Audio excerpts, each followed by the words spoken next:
integration on unbounded domain. For example, you are integrating from a to positive infinity of f of x dx, right? Dx, and again, think about, can we integrate 1 over x dx, right? Is this less than infinity? Well, as we just discussed, that's no. You need f. That's no. You need f to be like 1 over x to the 1 plus rho for rho larger than 0. Any small integer rho, any small number rho, right?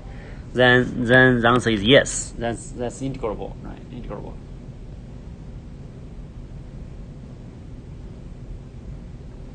That's easy to check. Okay.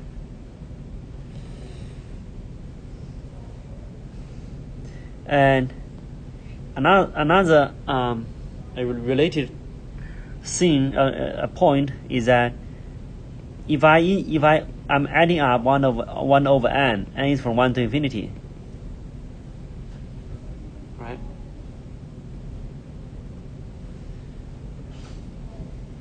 Or how about 1 over n squared, n is from 1 to infinity?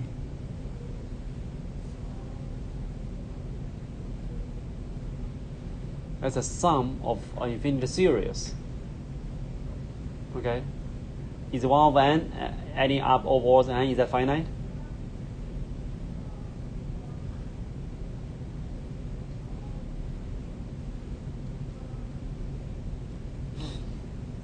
Yes? No?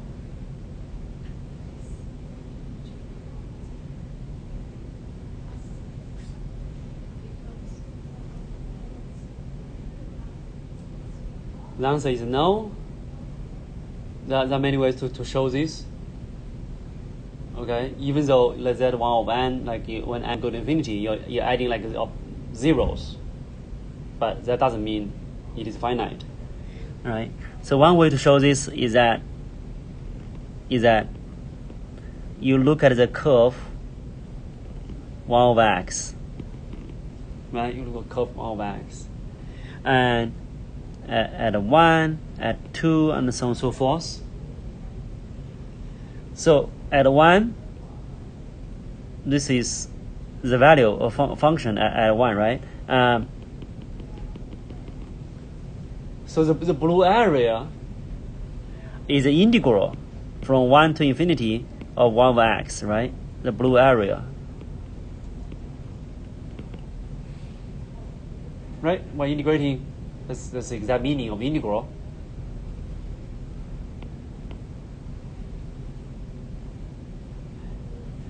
But if you look at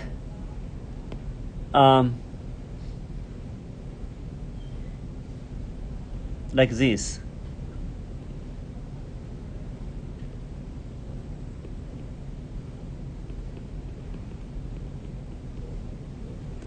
the red area. What is the red area? That's infinite series, because the value, so when n is 1, you get a 1 over 1 times the length, the width 1 over 2 times width 1. The infinite series is that red area. Okay. So we know, it's obvious that the red area is larger than the blue area, right? It's larger than the blue area. We know the red area is actually a sum of 1 over n. And this is already infinity. This is already infinity.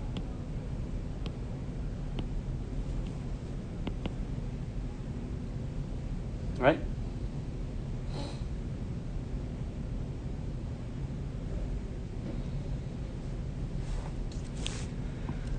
So anyway, this is just some calculus. I hope this somewhat looks somewhat familiar, right? You did all this in calculus. For the integration on the unbounded domain, let me give a particular example. As we were saying, we cut the domain into two pieces, and then if we're integrating, this function with a g, let's say the g is less than 1, absolute value is less than 1, right? Less than 1, and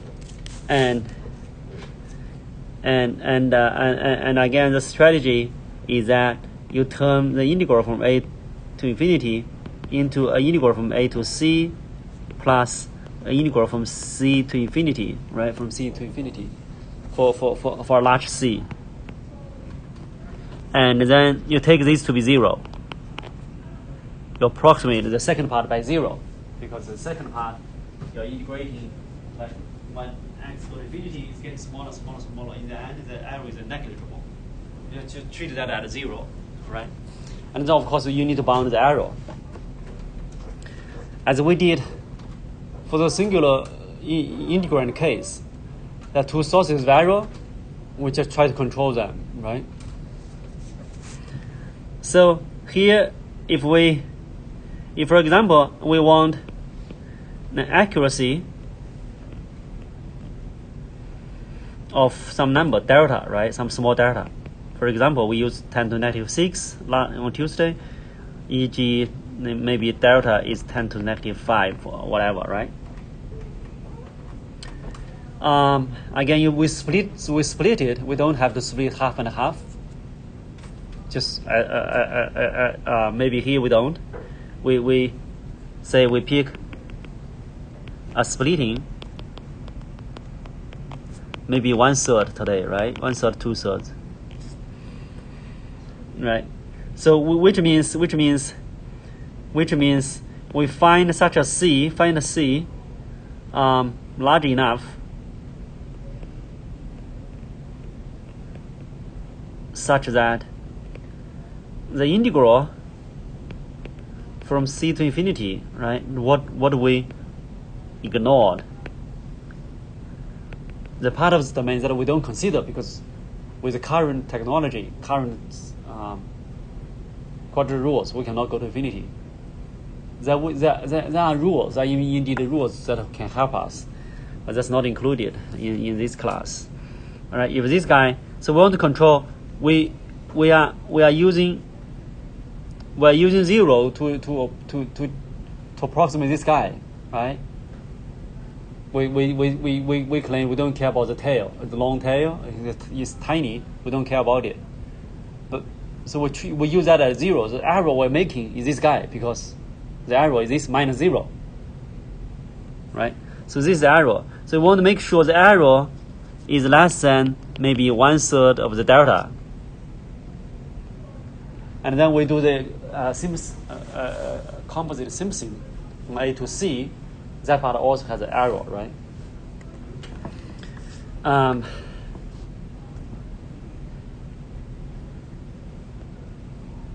And n such that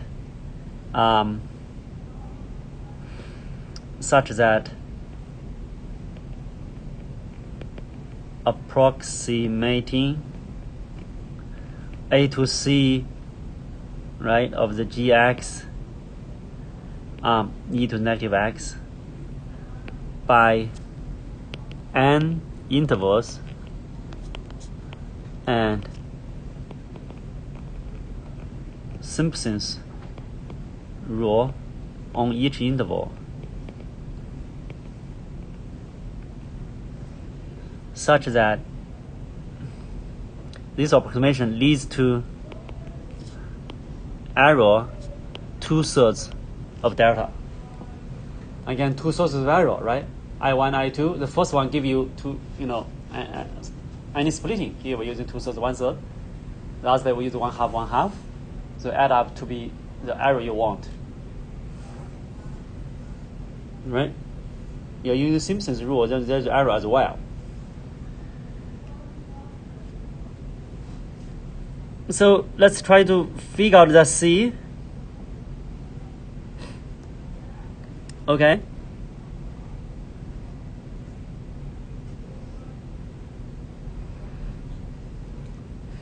All right. So you want the c to infinity. Again, we need some information about the g, right? So maybe in the actual problem, the g is given, but here we assume we assume we assume that already, right? G of x absolute value is less than 1. So if you are given a g of x, maybe cosine x or cosine square x or some function, then you do know upper bound. In this case, we assumed it's less than 1, so we can actually bound this guy by this integral, right? This integral is obviously less than, you are taking the absolute value of inside, all right, dx. So as integral of the absolute value of the integral is less than the integral of the absolute value, which is, you treat all the areas to be positive versus some areas are negative, right? This is we know gx is less than 1, so this is less than e to the negative x dx, for example, right? Because gx, the absolute value is less than 1. So you this is something you can integrate. I can just find one example. For another example, you may have to use a different technique. Right? For this particular example, you integrate it, you get e to the negative c. Right? Because what's that? The antiderivative is negative e to the negative x, right? And you evaluate between between c and infinity. If you plug infinity, you get 0. You plug in c, you get negative e to negative c.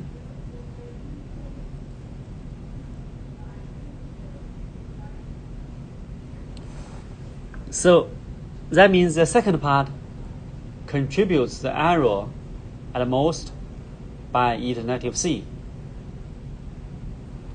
Right? So we take c, which means that we take c such that e to the negative c is less than 1/3 of the delta, right?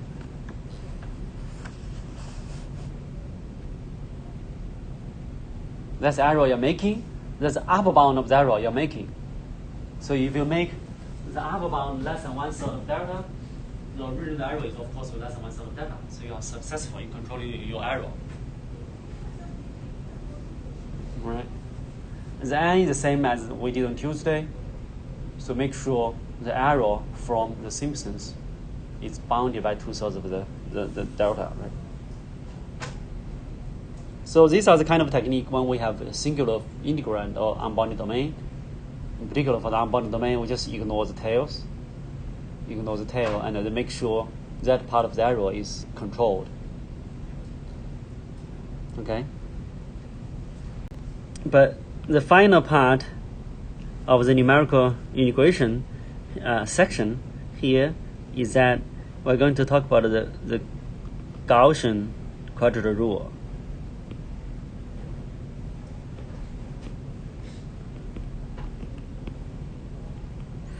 Gaussian quadrature rule, which answers the following question, right? The following question. So if we use m point, right? We have been using m plus 1 point, x0 to xn, right? Using m plus 1 points, right? x0, x1, xn. Right, that's n plus 1 points is larger than n. Right. Of course, you can say, oh, if I'm using n points, it's just relevant, right? And it's just relative, and it's just a notation, right? And just notation. If you change n by n minus 1, if you replace n by n minus 1, you get n points. Okay. What is the maximum degree of exactness?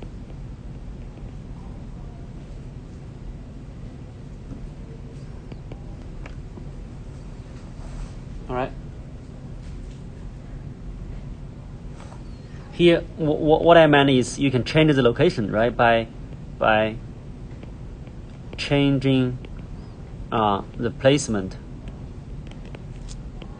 of these points, right, of these points.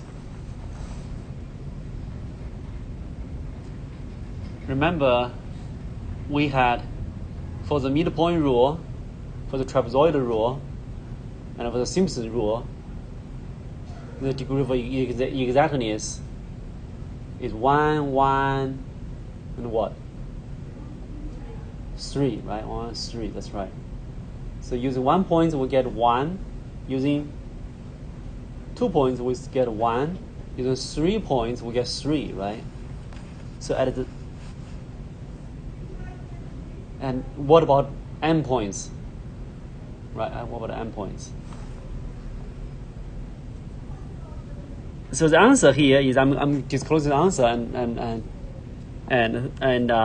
then we try to derive this, right? So the answer here is 2n minus 1. Which don't be confused by, you know, this just, again, the n is just notation, right? Here I meant n plus 1 points to get to n minus 1. Which is to say, i.e., using m points, we can get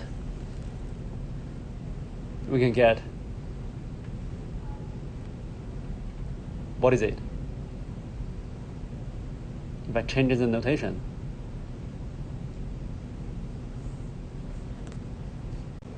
And that was a typo. I meant to say 2m plus 1, all right? So we get 2m minus 1, right? With m points, we can have a maximum degree of exactness 2m minus 1, which is to say when n is 2, right? E.g., when n is 2, you can get degree 3. When n is 2, you plug in 2 with 2 points, not 3 points. With 2 points, if you know how to place them smartly, right? You have 2 points, you can integrate a cubic polynomial exactly. With 2 points, we can integrate a cubic polynomial exactly. Remember, we did the trapezoidal rule. If you place the 2 points at 2 endpoints, you are going to get only degree 1, right? As showed. Even for quadratic, it's going to be there is going to be an error. But you don't have to put it at 2 endpoints. You put it in the middle with some weights. Okay, with some weights. If you know enough math, which we're going to do today and maybe next Tuesday, we can achieve degree 3. Right? We can achieve degree 3. I hope that's that blows you away. That's magic. With 3 points, this goes up very quickly, right? With 3 points, you can do degree 5, right? 2 times 3 minus 1, degree 5. Simpson is only degree 3. So if you know how to place the 3 points, you earn 2 more than the Simpsons. Okay?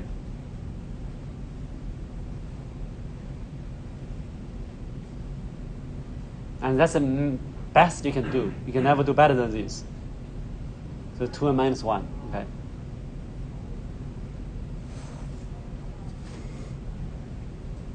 For us to get there, for us to get to this, so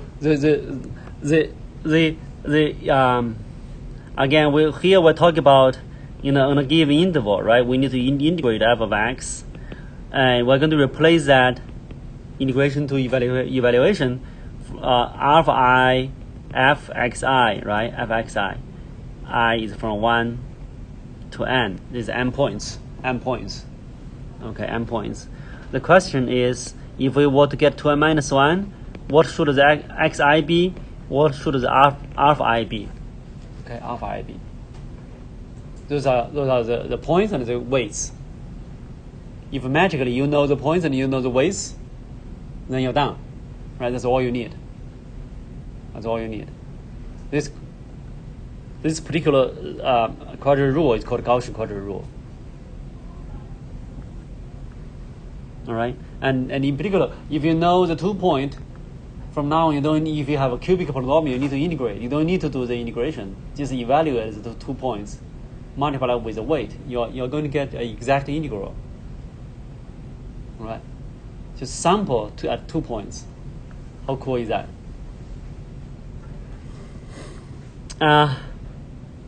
First to get there, we have to do a little bit more math, and which is an interesting part, I think. So I'm going to do that in a bit detail.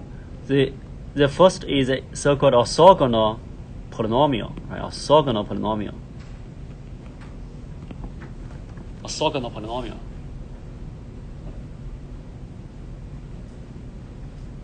The orthogonality is a very important idea.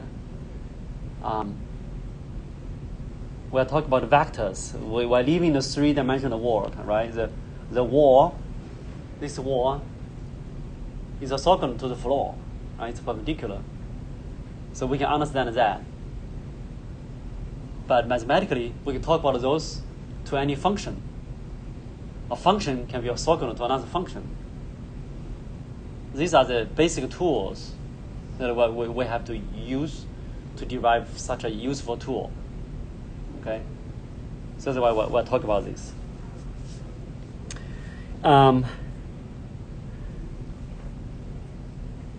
So we're going to focus on the AB. We have been using AB. We're going to focus that to on interval -1 to 1, -1 to 1. The actual number, they actually do not matter. It's just between any two domain. It's just a change of a variable. Okay. By the orthogonal polynomial, we meant that if we're given some weight function, weight function, wx, right, on -1 to 1, right, and we know when it's weight, we meant it's non-negative. It can be 1, right, a uniform weight.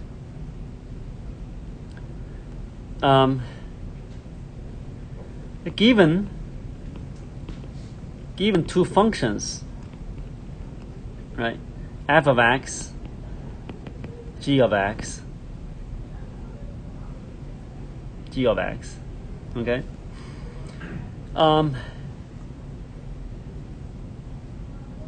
We define the following. We define a inner product, right? An inner product.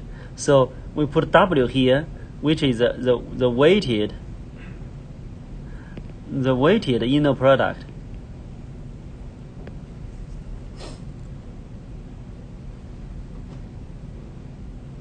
It's kind of with vectors, right? So we call the vector space. So try to think of this with the vector space. So for vector space, what do we do? The inner product is if we have 3D space, all right. So we have 1, 2, 3, a vector, an inner product with 0, 1, 2. All right, 0, 1, 2. Okay, 0, 1, 2. What does that mean? That's 1 times 0 plus 2 times 1 plus 3 times 2, right? That's how we calculate the inner product. We will get 8, right? That's the inner product. So same thing for functions.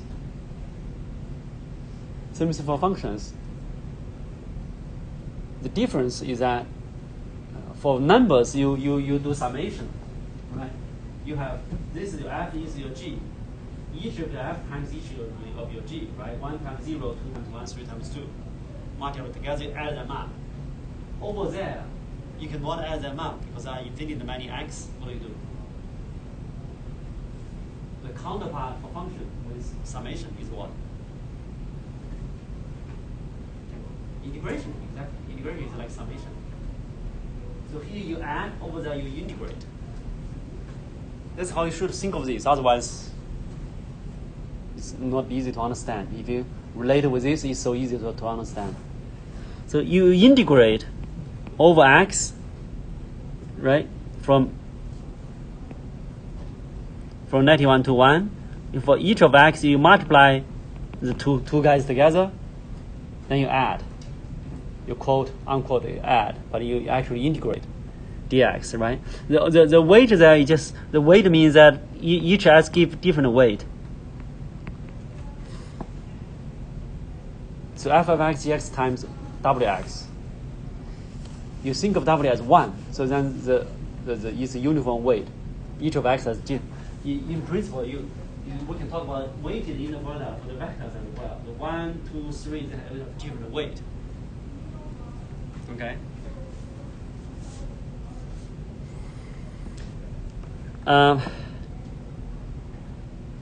The weighted inner product, and then we have the norm.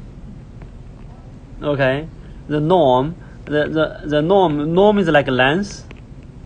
So it's same thing here, right? The length. What is it? The length. If we want to calculate the length of the vector 1, 2, 3.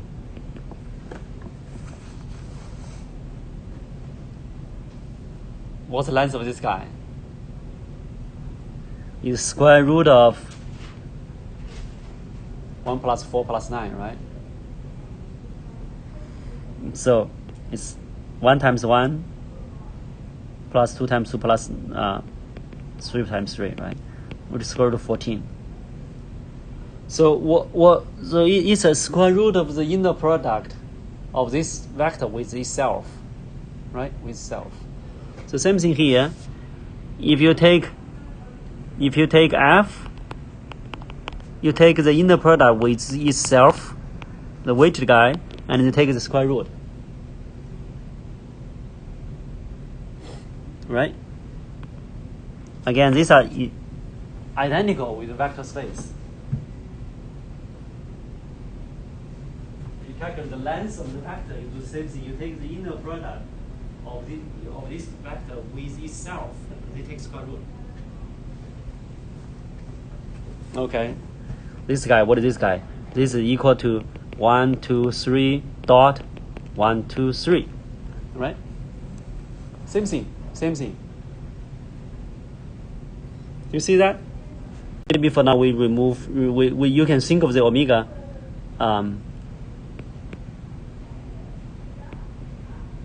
With omega of w of x equal to 1, right? Think of that as 1. Then all the w goes away. Then it's probably more in line with the vector space here. Okay.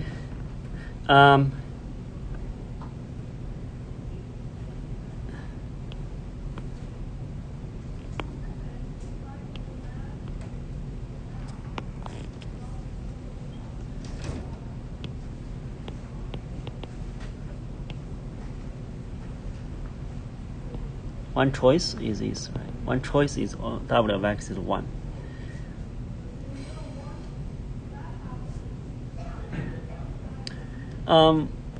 So the key word here is orthogonality, is orthogonal. How can we make polynomials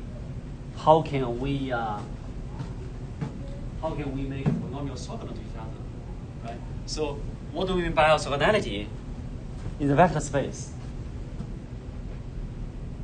by two vectors are orthogonal, what does that mean? Their inner product is equal to what? 0, right? 0. That's what we mean. So, for example, 1, 0, 1, right? This is orthogonal. With this notation to denote orthogonal with 0, 2, 0, right? That's orthogonal because you take the inner product, you get 0. Right? So can we can we go from here to what do we mean by f of x is orthogonal with g of x?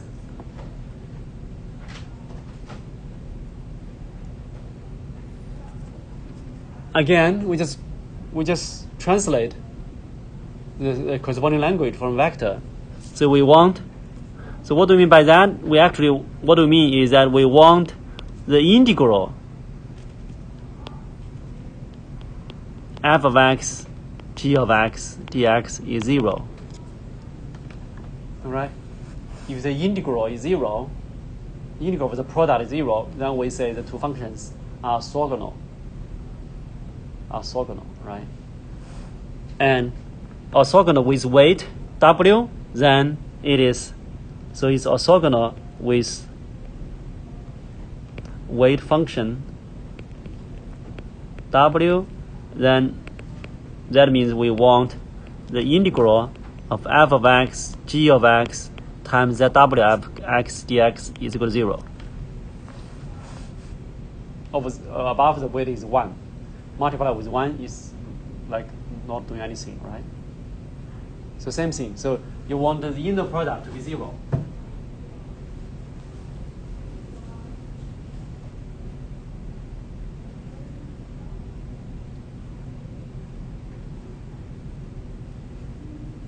Questions?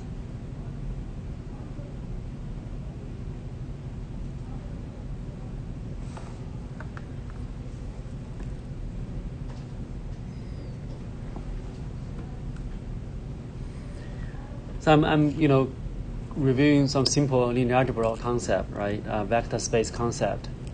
So that's orthogonality, and the concept of basis.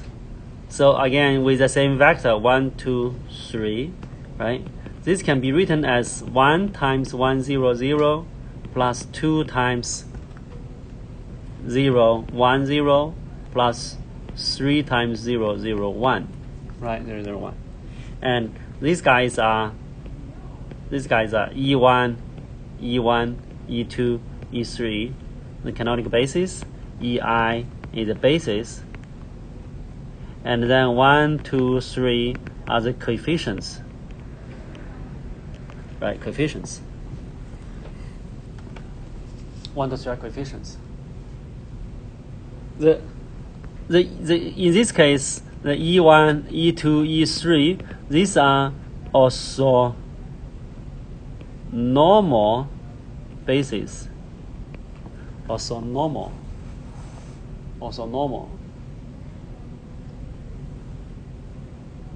So it's not only orthogonal, but each of them is a normal vector.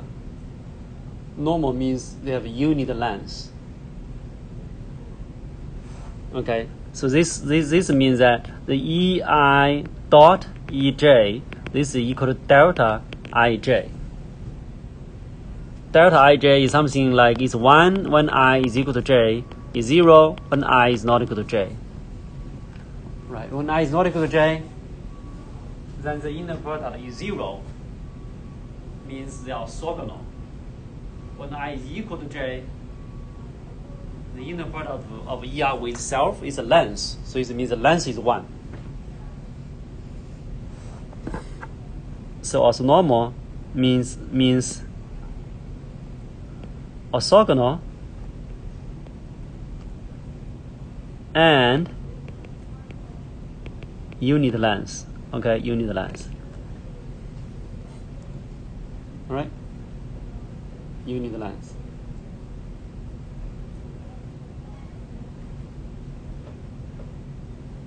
Questions? The question next is that, well, maybe first question is, how do we normalize a vector or, here a function, right? That's the question. So again, we do the same thing as a vector. So if a vector is not normal, what do? We divide by what? By its length, right? So some v again is at 1, 2, 3, right? It's not normal because the length the length of V is not 1, what do? We divide V by the length of V. If you define U to be V divided by the length of V, then U is normal. Then U is normal. Right? U is normal. 200 you divide by the length, you divide by 2, you get 100, which is normal. That's true for whatever V. The same thing for f, for function. Now you have a function, right, f of x. You define maybe a e1 of x, right, which is of f of x divided by the length of f, right? That's the part that you should think a little bit. The length of f, again, is extended from the vector, is the square root of the inner product of f with itself. That gives the length. So it's divided by the length of f, which again is the square root of f inner product with f. Inner product for function is integration of the f squared. So you integrate from -1 to 1 of f of x squared dx. That's how you normalize the function. And the second question, the second trickier question, right, is that if we are given a bunch of vectors, maybe u1, u2, u3, and so on and so forth, right? Vectors.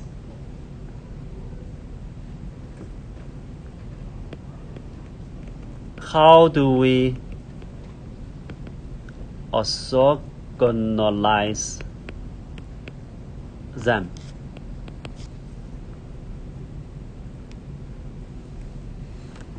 They're not orthogonal, not necessarily orthogonal. I'll give you two vectors, right? One is along the wall, one is diagonal in the room. They're not orthogonal. Can we make them orthogonal? Can we extend this idea to functions? Right? After this, we can generate orthogonal polynomials, which will be an important tool for us to derive this super cool quadrature rule, right? 2n minus 1.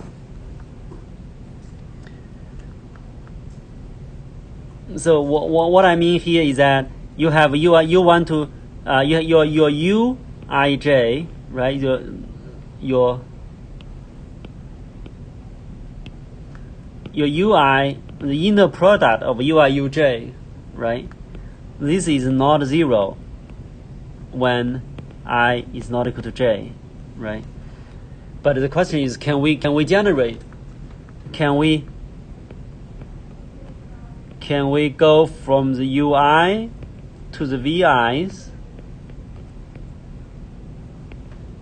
such that vj now is equal to 0 when I is not equal to j? Right. Can we do that?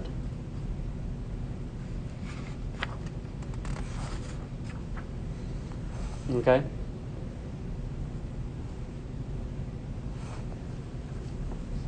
The answer is yes, and there is a very important tool from linear algebra.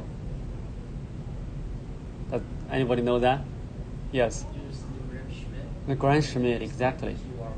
Yes. And we that's very delicate stuff there numerically, but here we just talk about the classic version, right, of the Gram-Schmidt, the so-called Gram-Schmidt. The answer is yes. The tool is Gram-Schmidt orthogonalization, right? Orthogonalization.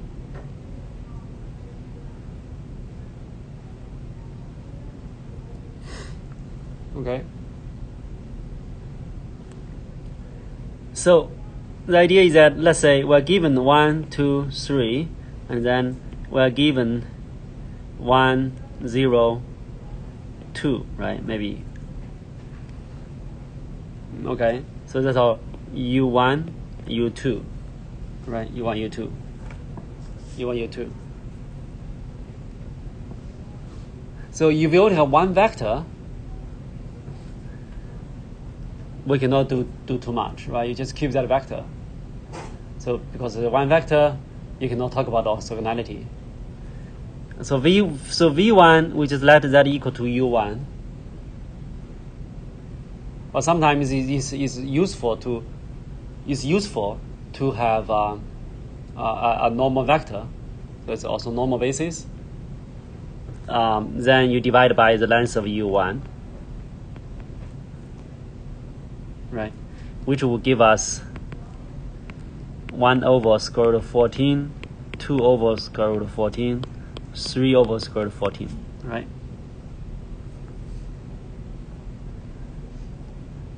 For the v2, right? For the v2, and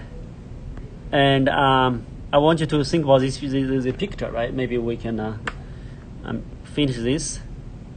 So here is u1, right? Here's u1, and here is u2, two vector u1, u2. Okay, u1, u2. They are not orthogonal to each other, right? But we can. What would be a direction that's orthogonal to u1? We all know, right? This is u1. That's would be orthogonal to u1, right? That will be orthogonal to u1. So this direction is orthogonal to u1. Right, it's orthogonal to u1. And if we, what's that? That's a basic geometry, right? If we have, it's not really, doesn't look orthogonal. Oh no.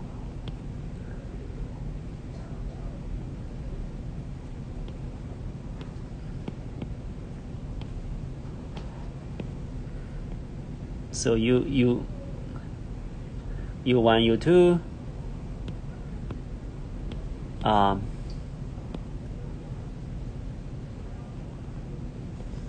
this will be the direction that's orthogonal to u1, right? And we know that we can write u2 as the sum of these two vectors, right? So let's say u21 superscript 1 and then u22, right? So we observe that u2 is not orthogonal to u1, but which one is orthogonal to u1? u22, right? u22. So u22 is actually orthogonal to u1, right? u22 is orthogonal to u1. So we want to use u22 if we want to have a orthogonal basis. But the question is, what is u22 equal to, right, in terms of u2 and u1? From the picture, we know u22 is what? Is u2 minus what?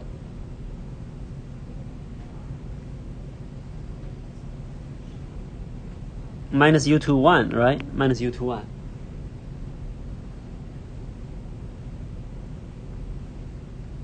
You all know how to add up and subtract vectors, right?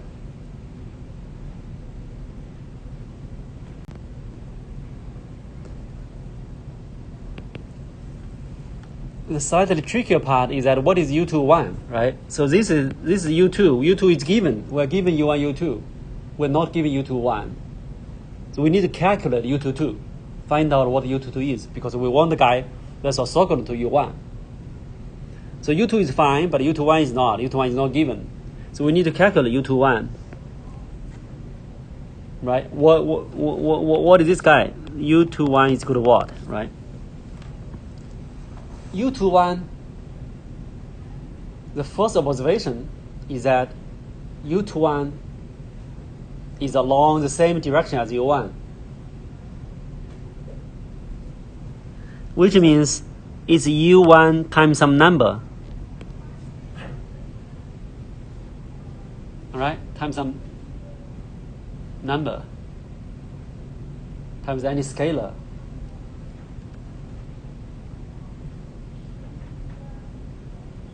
Okay, then that's scalar. And now we need to put the number there, right? number there. What is that number, right? So here is so-called projection. So it's a projection of U2. So we do the projection, right? We project U2 onto U1. Right? So the U21 is the length of this, right? The length of this.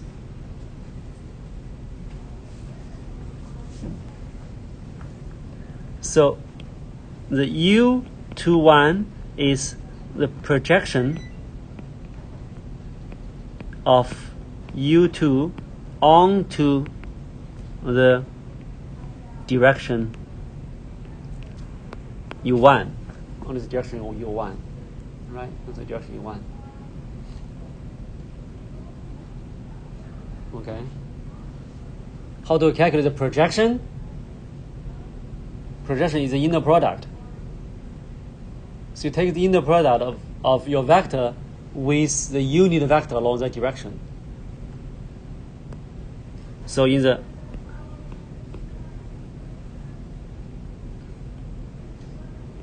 here, right here is if it's 3, 3, the projection onto the x-axis y is 3, 0, right? 3, 0. 3, 0. This projection is equal to 3 times 1, 0, right? So it's a scalar times that direction. And that scalar is equal to the inner product of the vector that your 3, 3 dot 1, 0, the whole thing times 1, 0.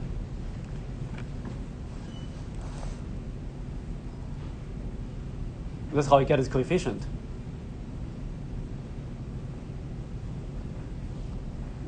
Okay, the coefficient.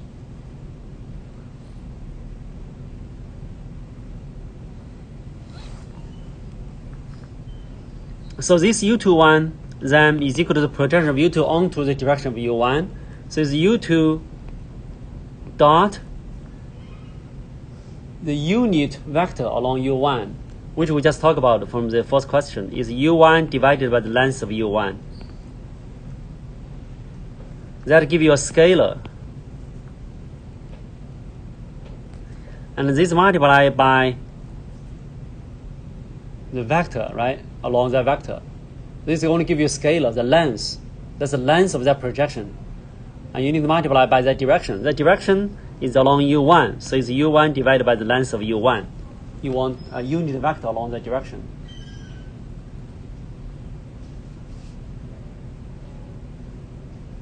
Okay.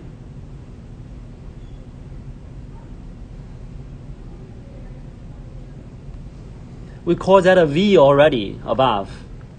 So the U2, the V2 is then U2 minus, all right, U2 dot V1, that amount of V1.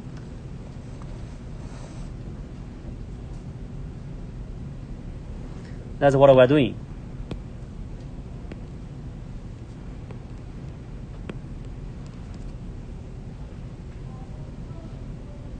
Okay, let's make sure. This moment, the moment, the V2 now is orthogonal with V1.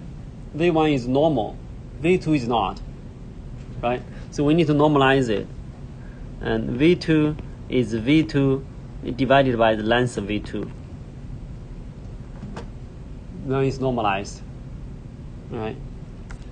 Now the question is, what if we have one more? We have more vectors, U3. U3. It's the same procedure. We have V1, V2, which are also normal.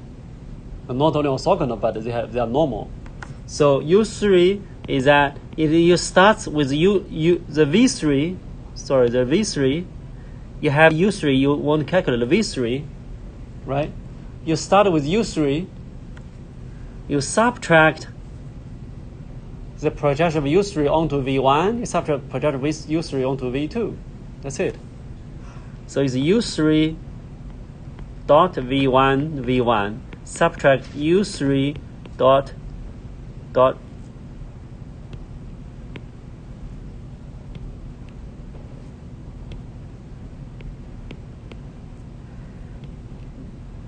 V2, that much V2, right?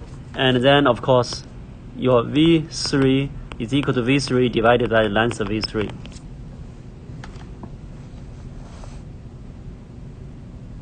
All right?